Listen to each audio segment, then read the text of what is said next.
Hey YouTube, this is a free extract from my larger Illustrator course called Illustrator Essentials. You can check it out on bringyourownlaptop.com.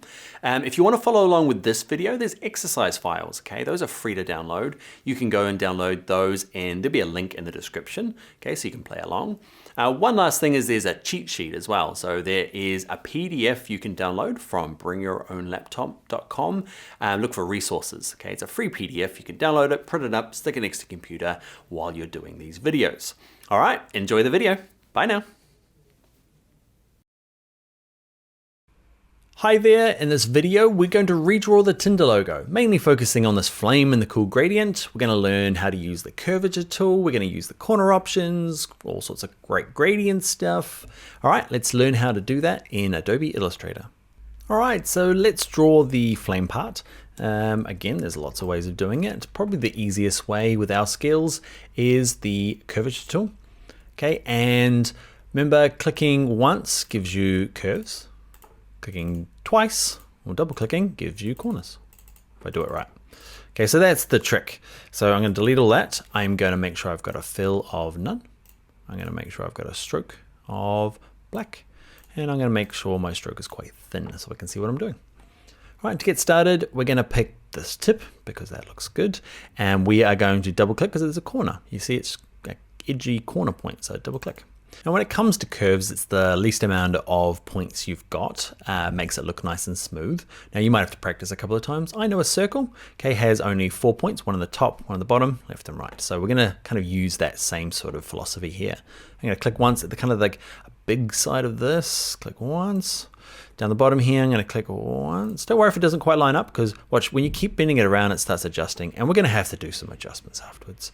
I'm gonna click once, come back here, now it's a corner, double click. Now, this confuses people a little bit. If I zoom in, if I like click once, okay, and try and do this, it's not gonna work. If I double click, it's not gonna work. What I need to do is, there's like a slight curve in here. So I need to click once at the apex of this curve and it's quite small, okay, just a low one. So I'm gonna click once for a curve. And then remember, this is a corner, change your direction, double click.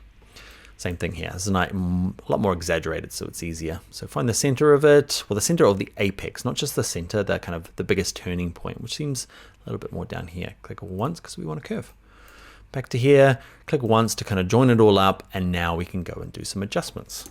So we're kind of there, right? So with the Curvature Tool, I'm gonna zoom out a little bit, is you need to adjust, maybe moving these anchor points around.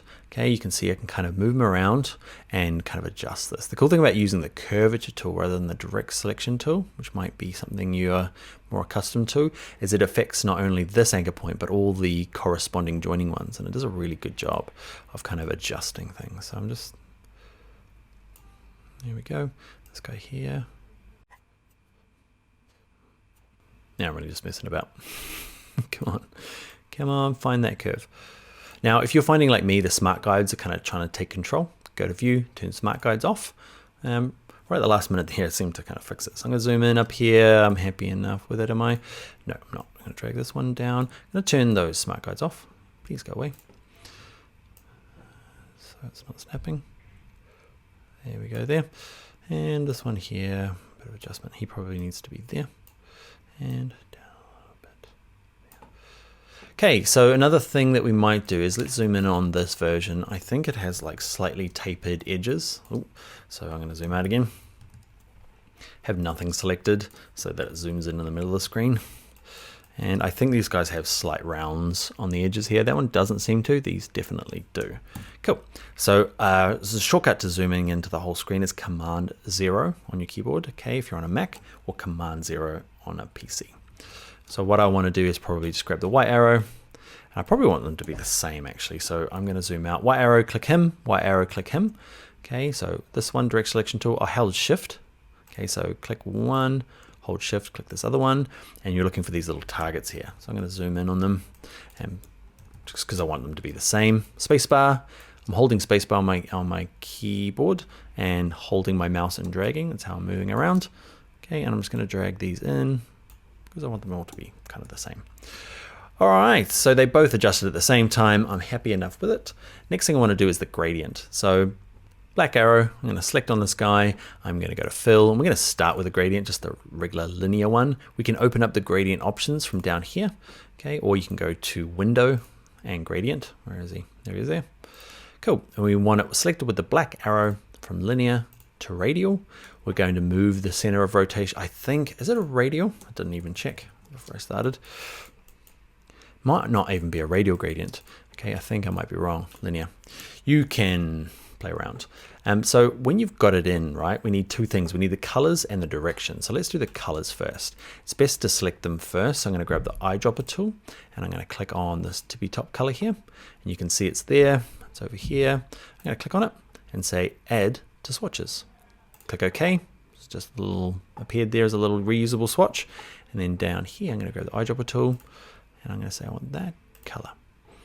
I'm going to add him to my properties, fill, make new swatch. Not worried about the color. Cool, so now my colors are added. I'm going to select him with my black arrow. Great. And I'm going to do double click the white house. That's the white area here. I'm going to say that's that side. Double click this one, pick that color. Okay, now I need to play around with the angle, and I use that using the gradient tool. Okay, and you can click and drag across it to get it to go the right way. So I need to drag from kind of up that way. I feel like that's kind of what's going on there. Yeah, not exactly. The last thing I'm going to do is I'm going to go to properties. I'm going to say stroke. You were helpful, but you are now gone. And that, my friends, is how to redraw the Tinder logo using loads of tools, mainly the curvature tool and the rounded corners in Adobe Illustrator. All right, let's get on to the next video. Hi, what did you think of the video? If you enjoyed it, give me a thumbs up and consider subscribing. Also leave me a comment, let me know what you liked about it. Also, this is kind of a short part of a longer course. Okay, if you want to check that out, it's at bringyourownlaptop.com. This is the Essentials course. Okay, there is also another course. There is an advanced course, okay, for Illustrator, and also a UI web app design version of Illustrator course as well. Check all those out. Also, it's quite a visual course. I'd love to see what you've actually made. On Instagram, I'm Bring Your Own Laptop. Okay, check that out. Also, remember there's a cheat sheet you can download. Bring Your Own Laptop. It's free under resources. Check all that out. And yeah, I'll see you in another video. Bye now.